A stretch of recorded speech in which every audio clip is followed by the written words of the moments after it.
Hi అండి. ప్రేమతో 24వ భాగం వినండి. లావణ్య అన్నయ్య మానస్ దొరికారు సార్ అన్నాడు ఎస్ఐ ఫోన్ చేసి. గుడ్, అయితే ఎస్పీ ఆఫీస్కి తీసుకురండి అన్నాడు విక్రాంత్. మానస్ని అరెస్ట్ చేసి తీసుకొచ్చారు. విక్రాంత్, సునంద కూర్చుని అతన్ని ప్రశ్నిస్తున్నారు. నీకు సతీష్ ఎలా తెలుసు అన్నాడు విక్రాంత్. మా ఇంట్లో ఏవో పనులు చేయడానికి వచ్చాడు, అప్పుడు తెలుసు అన్నాడు మానస్. ప్రతిరోజు ఇంట్లో ఏదో ప్రాబ్లం ఉండేదా అన్నాడు. అంటే మా ఇంట్లో డ్రైనేజ్ ప్రాబ్లం ఉంది, అందుకే నేను ఎక్కువగా అతనికి ఫోన్ చేసేవాడిని అన్నాడు మానస్. సతీష్ డ్రైనేజీలు కూడా క్లీన్ చేస్తాడా అన్నాడు. అంటే డ్రైనేజీలు కాదు, ఏదైనా బ్లాక్ అయినా కానీ చూస్తాడు అన్నాడు. ప్రతిరోజు చేసావు, నీ అకౌంట్ నుండి మనీ కూడా ట్రాన్స్ఫర్ చేసావనుకుంటా గుడ్డిగా బాణం వేసింది సునంద. ఇక తను దాచి లాభం లేదనుకున్నాడు. నేను సతీష్ తోటి కావాలని పరిచయం చేసుకోలేదు, చేసుకోవాల్సి వచ్చింది. అది ఎందుకో చెప్తాను వినండి అన్నాడు గాఢంగా ఊపిరి తీసుకుని వదులుతూ. చిన్నప్పటి నుండి మా చెల్లి అంటే నాకు చాలా ఇష్టం. దానికి కావలసింది అది పంతం పట్టి ఏడ్చి గోల చేసి సాధించుకుంటుంది. నాకు అలాగే ఉండాలని ఉండేది, కానీ ఎప్పుడూ అడ్జస్ట్మెంట్ తప్పేది కాదు నాకు. చెప్తూ ఉండగానే కానిస్టేబుల్ వచ్చి, మేడం బయట చాలామంది వచ్చారు, మానస్ని వదిలేయాలని గొడవ చేస్తున్నారు. ఇక్కడ గొడవ చేయకూడదు అని ఎంత చెప్పినా వినట్లేదు మేడం అన్నాడు. ఎవరు వచ్చింది అంది. ఇతని తల్లి ఇంకా ఎవరెవరినో తీసుకుని వచ్చింది అన్నాడు. సునంద, విక్రాంత్ ఇద్దరూ బయటకు వచ్చారు. ఒక 50 మంది ఆడవాళ్ళు నిలబడి ఉన్నారు. సుగుణ కింద కూర్చుని, పోలీసుల దౌర్జన్యం నశించాలి, మానస్ని విడుదల చేయాలి, అసలైన నేరస్తుల్ని పట్టుకోవాలి, అమాయకులను బలి చేయకూడదు అంటూ నినాదాలు మొదలుపెట్టింది. సునంద వాళ్ళ దగ్గరకు నడుచుకుంటూ వెళ్ళి, ఏంటమ్మా, ఏంటి గొడవ అంది. గొడవ ఏంటి మేడం, మీరు రేపో మాపో పెళ్లిపేటలు ఎక్కాల్సిన వాడిని తీసుకొచ్చి జైల్లో పెట్టారు. వాడికి దీనికి ఏం సంబంధం లేదు అంది ఒక ఆవిడ ముందుకొచ్చి. ఏం సంబంధం లేదని మీరెలా చెప్పగలరమ్మా అంది సునంద. మీరు చెప్పలేరు మేడం, ఎందుకంటే ఇప్పటి వరకు మీరు ఆ పిల్లాడిని చూడలేదు కనుక. రోజు మా కళ్ళ ముందు తిరుగుతున్న పిల్లాడు, ఆ పిల్లాడు ఏంటో మాకు తెలీదా అంది. ఇప్పుడు ఇక్కడ ఉన్న వాళ్ళందరిలో నాతో మాట్లాడడానికి ఇద్దరు రావాలంటే ఎవరు వస్తారు? అంటే మీలో కొంచెం గౌరవప్రదంగా పెద్ద తరహా ఉన్నవాళ్ళు ఇద్దరు రండి అంటూ లోపలికి వెళ్ళిపోయింది సునంద. వెనకే విక్రాంత్. వాళ్ళలో వాళ్ళు చర్చించుకుని ఒక ఇద్దరు లోపలికి వచ్చారు. చెప్పండి మేడం, ఏం మాట్లాడతారు? మీకు తెలియట్లేదు మేడం, ఆ పిల్లాడు చాలా బుద్ధిమంతుడు, వంచిన తల పైకెత్తడు అంది ఒక ఆవిడ. అవును, తల పైకెత్తడు, కానీ తలలు తీయడానికి ఎత్తులు వేస్తాడు, తీసేస్తాడు కూడా అంది సునంద. మేడం, నేను చాలా మర్యాదగా మాట్లాడుతున్నాం, మీరు వెటకారంగా మాట్లాడుతున్నారు అంది. మీరు అలాగే మాట్లాడండి. సరే, ఇదిగో ఇది చూడండి అని ఒక దొంతుగా ఉన్న పేపర్ల కట్ట ముందుకు జరిపింది. ఏంటి మేడం ఇవి అంది. ఇది మానస్ సంతోష్తో మాట్లాడిన కాల్ రికార్డు. 2 సంవత్సరాలుగా ఇంచుమించు ప్రతిరోజు చేసి మాట్లాడుతున్నాడు. ఇప్పుడు చెప్పండి, అలా రోజు గంటలు గంటలు మాట్లాడుతున్నాడు అంటే మీ ఇద్దరికి ఇప్పుడు అనుమానం వచ్చిందా అంది. ఇద్దరూ మాట్లాడకుండా కూర్చున్నారు.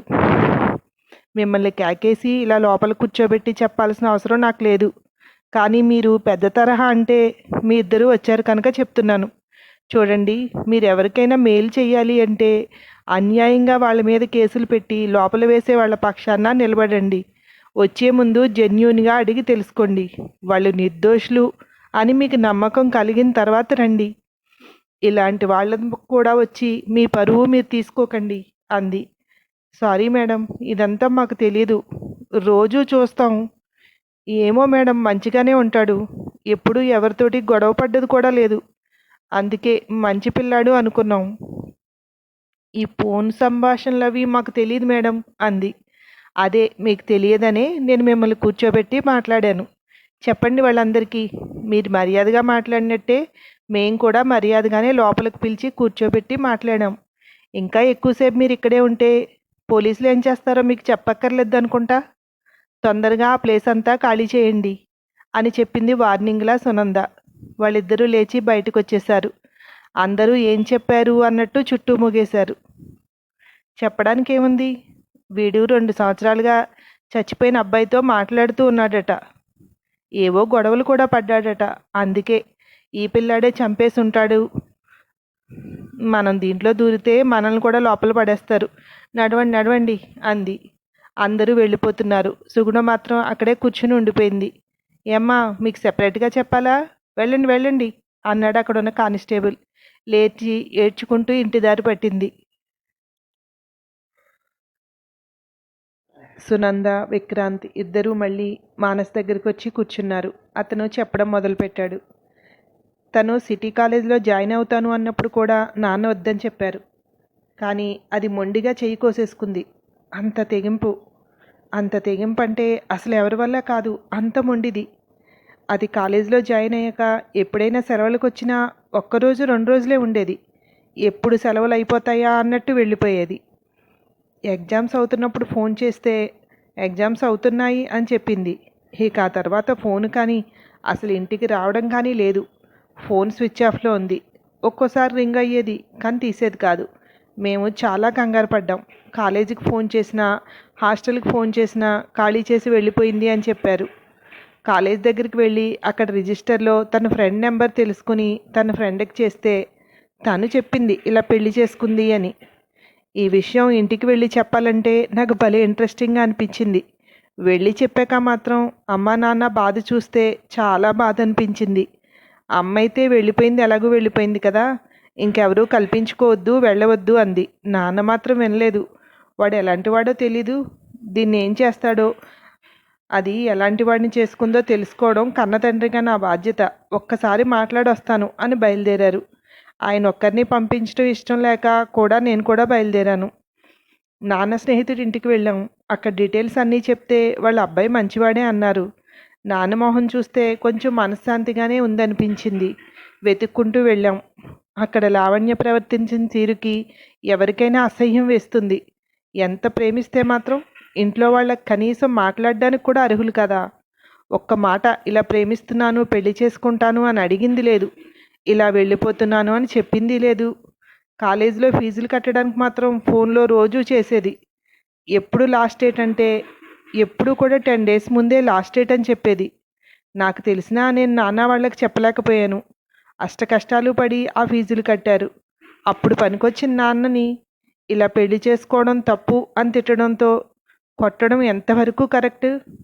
అంత ప్రేమించి దానికి ఏం కావాలంటే అది చేసి దాంతో దెబ్బలు కూడా తిన్న నాన్న ముఖం చూస్తే చాలా జాలేసింది. అక్కడి నుండి బస్టాండ్కి వెళ్ళేసరికి నాన్నకు అస్సలు ఓపిక లేదు. బస్టాండ్లోనే అలా కూర్చుని ఉండిపోయారు. బస్సు వచ్చింది నాన్న అన్నా కానీ పట్టించుకోలేదు. నాన్న, మన ఊరు బస్సు వెళ్ళిపోతుంది అంటే పోనేవరా, ఇంట్లో చిన్నప్పటి నుండి అది అడిగింది లేదనకుండా పెంచి పెద్ద చేసిన కూతురే వెళ్ళిపోయింది, ఈ బస్సు ఒక లెక్క అన్నారు నిర్లిప్తంగా. అది వెళ్ళిపోయినా నేనున్నాను మీకు. మీకు ఆ భయం అక్కర్లేదు. మీరు ఎలా చెప్తే అలా వింటాను. ఇప్పుడు మళ్ళీ లాస్ట్ బస్సు వస్తుంది. ఈ బస్సుకు కనుక మనం వెళ్ళకపోతే రాత్రంతా బస్టాండ్లోనే కూర్చోవాలి అన్నాను. బస్సు వచ్చిన తర్వాత లేచి బస్సు ఎక్కే ఓపిక కూడా లేదు. సాయం పట్టి ఎక్కించాను. నాకు ఊహ తెలిసిన దగ్గర నుండి మా నాన్నను అలా చూడటం నాకు మొట్టమొదటిసారి. లావణ్యకు అడిగినవన్నీ చేస్తున్నారు, నన్ను అడ్జస్ట్ అవ్వమంటున్నారు అని ఆయన మీద చాలా కోపం ఉండేది నాకు. కానీ ఆయన నా పరిస్థితుల్లో చూసి తట్టుకోలేకపోయాను. కంటి నుండి నీరైతే కారటం లేదు, కానీ ఆయన మనసులో ఎంత ఏడుస్తున్నారో నాకు తెలుస్తోంది. ఆయన్ని ఎలా ఓదార్చాలో నాకు అర్థం కాలేదు. నాన్నతో నాకంత చనువు లేదు. ఆ నిమిషాన్ని చిన్న పిల్లాడిలా అనిపించారు నాన్న. ఆయన భుజాల చుట్టూ చేతులు వేసి దగ్గరగా పట్టుకుని కూర్చున్నాను. అప్పుడు అనిపించింది నాన్ననింత బాధ పెట్టిన దాన్ని ఏదైనా చెయ్యాలి అని. ఇంటికి ఎలా చేరుకున్నారో కూడా ఆయనకు తెలీదు. నేను చెయ్యి పట్టి నడిపించుకొస్తుంటే బొమ్మలా వచ్చారంతే. అమ్మ గుమ్మలో కూర్చొని చూస్తోంది. మమ్మల్ని చూస్తూనే అమ్మకు అర్థమైంది ఏదో గొడవ అయిందని. ఏడుస్తూ దగ్గరికి వచ్చేసింది. అప్పటి వరకు అలా మాట్లాడకుండా ఉన్న నాన్న ఒక్కసారిగా ఏడవకు, అక్కడ మన పరువు పోయింది, ఇక్కడ కూడా పోగొట్టుకు అన్నారు. అంత గొంతు ఎలా వచ్చిందో కయ్యమన్నారు ఒక్కసారి. అమ్మ నిశ్శబ్దంగా అయిపోయింది. ఒక పక్కన అమ్మ చేయి పట్టుకుని ఇద్దరిని లోపలికి తీసుకువెళ్ళాను. ఎంత బతిమాలినా ఆ రోజు ఏం తినలేదు, తినకుండానే పడుకున్నారు. నాకు భయం వేసింది. ఈ అవమానంతో ఆయన ఏం చేసుకోరు కదా అనిపించింది. అందుకే రాత్రంతా చూస్తూనే ఉన్నాను. కొద్ది రోజులు నాన్నని ఒంటరిగా వదిలిపెట్టకూడదు అనిపించింది నాకు. ఉదయం లేచి ఏమీ తినట్లేదు. నేను అమ్మ ఆయన దగ్గర కూర్చుని అది చచ్చిపోయింది అనుకోండి, ఇవేమీ జరగలేదనుకోండి, మీకు మనశ్శాంతిగా ఉంటుంది అంది అమ్మ. ఆ మాటకి ఒక్కసారి అమ్మ వంక కోపంగా చూశారు. చచ్చిపోతే మనశ్శాంతి అని కాదు, మిమ్మల్ని ఎదిరించి వెళ్ళింది అనే బాధ అలా అన్నాను. నా మాట పూర్తి కాకుండానే అందుకుంటూ, ఎదిరించి వెళ్ళలేదు, అసలు నేను ఒక్కడిని ఉన్నానని స్పృహ కూడా లేకుండా వెళ్ళింది. దానికి మనం ఎవ్వరూ లేం. మనల్ని బ్యాంకులా వాడుకుంది. బ్యాంకు బ్యాంకు కూడా అడిగిన వెంటనే డబ్బులు ఇవ్వదు. నేను అడిగిన వెంటనే డబ్బులు ఇచ్చే యంత్రాన్ని అయ్యానంతే. మనకు ప్రేమ అది ఏముండవు. ప్రేమ అంటే దాందే అన్నారు. చచ్చిపోయిందనుకుని పిండం పెట్టేద్దాం అన్నాను నేను. ఇప్పటి వరకు దానికి పెట్టిన ఖర్చు సరిపోదన్నట్టు మళ్ళీ ఇదో ఖర్చా? అది మనం లేమనుకుంటుందిగా, అలాగే మనం అనుకుందాం అన్నారు. పక్కింటి ఆవిడ తలుపు కొట్టి పేపర్ చేతిలో పెట్టింది. ఇది చూడు అంటూ. ఆ పేపర్ చూసిన అమ్మకి కళ్ళు తిరిగాయి. పడిపోతుంటే పట్టుకున్నాను. చూసుకోనాయనా అంటూ వెళ్ళిపోయింది ఆవిడ. ఆ పేపర్ చూస్తే పేపర్లో లావణ్య కొడుతున్న సీన్లు. అసలే కృంగిపోయారు నాన్న. ఇది చూస్తే వద్దు అనుకుని పేపరు షర్ట్లో పెట్టేసుకుని అమ్మని తీసుకొచ్చి కూర్చోబెట్టాను. ఏంట్రా ఇది అంది అమ్మ. మాట్లాడొద్దని సైగ చేసి లోపలికి వెళ్ళి మంచినీళ్ళు తెచ్చి ఇచ్చేలోపు నాన్న ఫ్రెండ్ లోపలికొస్తూ, ఎరా సీను, ఏంటిది? నీ కూతురు నిన్ను కొట్టిందట. ఇంట్లోంచి వెళ్ళిపోయి పెళ్లి చేసుకున్నదే కాకుండా నడు పోలీస్ స్టేషన్కి వెళ్దాం, కంప్లైంట్ ఇచ్చేద్దాం అన్నారు. నాన్న అతని వంక ఆశ్చర్యంగా చూసి, నీకెవరు చెప్పారా అన్నారు. ఈ రోజుల్లో ఫోన్లు చేతుల్లో ఉన్నప్పుడు ఎవరు చెప్పాలరా? మిమ్మల్ని కొట్టడం ఇదంతా పేపర్లో వేశారు, ఫోన్లో కూడా వస్తున్నాయంట. ఇదంతా రాత్రి నుండి అందరూ చూస్తున్నారట. ఎన్ని లక్షల వ్యూస్ వచ్చాయో తెలుసా? చెప్పుకుంటున్నారు అంతా అన్నాడు. నాన్న తల వంచుకొని కూర్చున్నారు. అది నాకు ప్రాణం పోయేలాగా అనిపించింది. ఆయన తప్పే ఉందని ఇక్కడ ఆయన తల వంచు కూర్చున్నారు. తప్పు చేసినా అక్కడ తల ఎత్తుకుని తిరుగుతోంది. ఏం జరిగింది అసలు? ముందు మీకు చెప్పిందా ప్రేమించానని? అప్పుడే ఒప్పుకుంటే సరిపోయేది కదరా, ఎందుకు అనవసరంగా ఎంతవరకు వచ్చింది అన్నారు ఆయన. చెప్పలేదురా, చెప్పుంటే బాగానే ఉండును. కాదు అన్నది కూడా ఒప్పించుకోగలదది. అయినా చెప్పలేదు. మాకు భయపడి కాదు, మాకు అంత అర్హత లేదు అనుకుంది అన్నారు. నాన్న మాటలు కూడా తీసుకుంటూ, కొడుకుని అడ్జస్ట్ అవ్వమని కూతుర్ని దర్జాగా పెంచావు. చూడు ఏం చేసిపోయిందో. ఈ రోజులో పిల్లల్ని నమ్మడం అంత బుద్ధి తక్కువ పని ఇంకోటి లేదురా. నీ కర్మ పగవాడికి కూడా రాకూడదురా బాబు. ఊర్లో అంతా పాకిపోయింది అన్నాడు. ఒక్కొక్కరుగా వచ్చి అమ్మని నాన్నని పలకరించి ఇంకో 2 మాటలు అనేసి వెళ్తున్నారు. అది చేసిన పని కంటే ఇది ఇంకా కష్టంగా ఉంది. తిండి నీళ్లు లేకుండా నాన్న కృంగిపోయారు. హాస్పిటల్కి తీసుకువెళ్ళాం. మందులు రాసిస్తూ నిద్ర మాత్రలు కూడా ఇచ్చారు. సాయంకాలం అయ్యేసరికి భోంచేసి నిద్ర మాత్ర వేసి పడుకునేవారు. ఆ నిద్రలోనే ఆయనకి ప్రశాంతత. ఆయన నొప్పించి పట్నం వచ్చేసాం. ఊళ్ళో వాళ్ళ సూటిపోటీ మాటలు పడలేక ఆయన కూడా ఇదే మంచిదనుకున్నారు. ఓ రోజు నేను ఆఫీస్ నుండి వస్తుంటే ఆఫీస్ బయట ఒక వ్యక్తి నిలబడి ఉన్నాడు. నన్ను చూసి దగ్గరికి వచ్చి, నీతో కొంచెం మాట్లాడాలి అన్నాడు. ఎవరు మీరు? ఏం మాట్లాడాలి నాతో అన్నాను. మీ చెల్లెలు లావణ్య గురించి అన్నాడు.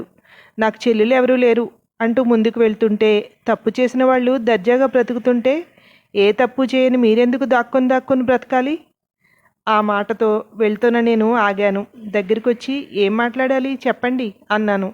నేను సురేష్ వాళ్ళ అన్నయ్యను అన్నాడు. ఈ సురేష్ ఎవరు అన్నాను. మీ చెల్లెలు లావణ్య చేసుకున్న అబ్బాయి అన్నాడు. అవును కదా, ఇప్పుడేంటి మీరు రాయబారానికి వచ్చారా అన్నాను. లేదు, నాకు వాళ్ళిద్దరు పెళ్లి చేసుకోవడం ఇష్టం లేదు అన్నాడు. అందుకని ఇప్పుడు నాతో ఏం మాట్లాడాలి మీరు అన్నాను. మీరే కాదు, మేం కూడా వాళ్ళిద్దరూ పెళ్లి చేసుకోవడం వల్ల చాలా ఇబ్బంది పడుతున్నాం. ఇప్పుడిద్దరూ ఇంట్లోంచి కూడా వెళ్ళిపోయారు. మా అమ్మ నాన్న చాలా బాధపడుతున్నారు. అందుకే నేను వాళ్ళ మీద పగ తీర్చుకోవాలి అనుకుంటున్నాను అన్నాడు. తీర్చుకోండి, దానికి మా పర్మిషన్ ఎందుకు? మేము ఎప్పుడో దాన్ని వదిలేసుకున్నాం, మాకు సంబంధం లేదు అని మళ్ళీ వెళ్తున్నాను. ఎంత వదులుకున్నా బంధం ఎక్కడికి పోదు. మళ్ళీ ఏదో రూపాన వెనక్కి తిరిగి వస్తుంది అది. మనం పడ్డ బాధకి చిన్న బాధ అయినా వాళ్ళు రుచి చూపించాలి, లేదంటే ఎందుకు బ్రతకటం అన్నాడు. అతని మాటలు నాకు నిజమే అనిపించింది. వెనక్కి వచ్చి, చెప్పండి ఏం చేద్దాం ఇప్పుడు అన్నాను. ఇక్కడ కాదు, నాతో రండి అని ఒక బారుకి తీసుకువెళ్ళాడు. అక్కడ సతీష్ని పరిచయం చేశాడు. ఇతనిని ఆల్రెడీ వాళ్ళిద్దరినీ విడదీయటానికి పెట్టాను. ఇప్పటికే ఇతను వాళ్ళిద్దరితో పరిచయాన్ని పెంచుకుంటున్నాడు అన్నాడు. వాళ్ళిద్దరూ విడిపోవడం వల్ల మనకు లాభం ఏముంది అన్నాను. ఎందుకు లేదు? మా తమ్ముడు మా ఇంటికి వచ్చేస్తాడు, మీ చెల్లి మీ ఇంటికి వస్తుంది అన్నాడు. మా చెల్లి మా ఇంటికి వద్దు, అది వస్తానన్నా కానీ మేము దాన్ని రానివ్వం ఇంట్లోకి అన్నాను. రానివ్వద్దు, రానివ్వమని ఎవరన్నారు? వాళ్ళు కష్టపడాలిగా. మీకు చేసిన దానికి ఎంతో కొంత అమ్మాయి కూడా అనుభవిస్తేనే కదా ఆ కష్టం తెలిసేది. అందుకే నేను చెప్పేది విను అన్నాడు. ఇప్పుడు నేనేం చేయాలి అన్నాను. సార్, మీరు మాట్లాడుతున్నారని ఆగాను. నా కంట్లో పడ్డ అమ్మాయిని ఏదో రకంగా లొంగ తీసుకుని వచ్చేస్తాను. ఇన్ని రోజులు వాళ్ళతో కబుర్లు చెప్తూ కాలక్షేపం చేయను. నాకు ప్రతి నెల ఇంతని శాలరీ కావాలి. మీరిద్దరూ బాగా ఆలోచించుకోండి. ఎంత ఇస్తారో చెప్పండి. దాన్ని బట్టి ఎలా చేయాలో ఎలా చేయక్కర్లేదో నేను చెప్తాను అని లేచి వెళ్ళిపోయాడు. ఇప్పుడు నేను చెప్పక్కర్లేదు అనుకుంటా. నీకు అర్థమైంది కదా నిన్నెందుకు కలుపుకోవాలి అనుకుంటున్నాను. వీడు ప్రతి నెల శాలరీ అడుగుతున్నాడు. నేను చేసేదే చాలా చిన్న జాబు, నువ్వు చేసేది అంతే అనుకో. కానీ మన ఇద్దరం ఏదో రకంగా వీడికి ఇస్తే ఒక 3-4 నెలల్లో వాళ్ళిద్దరినీ విడగొట్టేస్తాడు. మన పగ తీరుతుంది. అలా విడిపోతే వాళ్ళు కూడా జీవితాంతం అమ్మా నాన్నని తలుచుకుంటూ బాధపడతారు. మన బాధ ఏంటో వాళ్ళకే అర్థమవుతుంది అన్నాడు కిషోరు. నాకెందుకో దాన్ని బాధ పెట్టాలి అన్న పాయింట్ బాగా నచ్చింది. అతనితో చేతులు కలిపాను. ఇద్దరూ చెరో 5,000 అనుకున్నాం. సతీష్ అస్సలు ఒప్పుకోలేదు. సరే, పని అయిపోయిన తర్వాత ఇద్దరం చెరో 5 లక్షలు ఇవ్వటానికి బేరం కుదుర్చుకున్నాం. అది కూడా అతను 6 నెలల్లోపు చేస్తేనే. నేను మాట్లాడింది తక్కువే, ఎక్కువగా కిషోరే మాట్లాడేవాడు. సురేష్ దుబాయ్ వెళ్ళింది, అక్కడి నుండి డబ్బులు పంపిస్తుంది, అలా అన్ని విషయాలు మాకు సతీష్ ద్వారానే తెలిసేవి. నాన్న కూడా బాధ నుండి కొంచెం కొంచెంగా తేరుకుని ఆయన ఒక ప్రైవేట్ కంపెనీలో ఉద్యోగం చేస్తున్నారు. అంతా బాగానే ఉన్నందుకున్న టైంలో సతీష్ అడ్డం తిరిగాడు. తనకు ఇద్దరం చెరొక 10 లక్షలు ఇవ్వాలని, 20 లక్షలు ఇస్తేనే లావణ్యని సురేష్ని చంపకుండా ఉంటానని, లేదా ఇద్దరినీ లేపేస్తానని, ఆ నేరం మా ఇద్దరి మీదకి పడేలాగా చేస్తానని చెప్తున్నాడు. దాంతో మేమిద్దరం బాగా ఆలోచించి సురేష్ ఎలాగూ సంపాదించుకొస్తున్నాడు కనుక సురేష్ని అడిగి వాళ్ళ డబ్బే అతనికి ఇవ్వాలి అనుకున్నాం. అంటే నా దగ్గర నుండి డబ్బులు రావని కిషోర్కు తెలుసు. అందుకే సురేష్ని అడిగి సతీష్కి ఇవ్వాలి అనుకున్నాడు. కిషోర్ సురేష్తో 2-3 సార్లు ఫోన్ చేసి మాట్లాడినా సురేష్ లావణ్యని అడిగితే కానీ డబ్బు ఇవ్వనన్నాడు. మేమేమీ చేయలేమని చెప్తే సతీష్ అయితే నేను చూసుకుంటాను, నేనేం చేసినా మీరు అడ్డు రాకూడదు అన్నాడు. తప్పు చేస్తున్నామని తెలుసు కానీ ఇక మేము అతని చేతుల్లో ఇరుక్కుపోయాం. అందుకే ఇంకేం మాట్లాడలేదు మేము. సురేష్తో రోజు మా ఫోన్లో మాట్లాడుతూ ఉండేవాడు సతీష్. ఏం మాట్లాడాడో నాకు పెద్దగా ఐడియా లేదు, కిషోర్కి తెలియచ్చు. సురేష్ మనసులో లావణ్య మీద అనుమానం అయితే బలపడినట్టు తెలిసింది.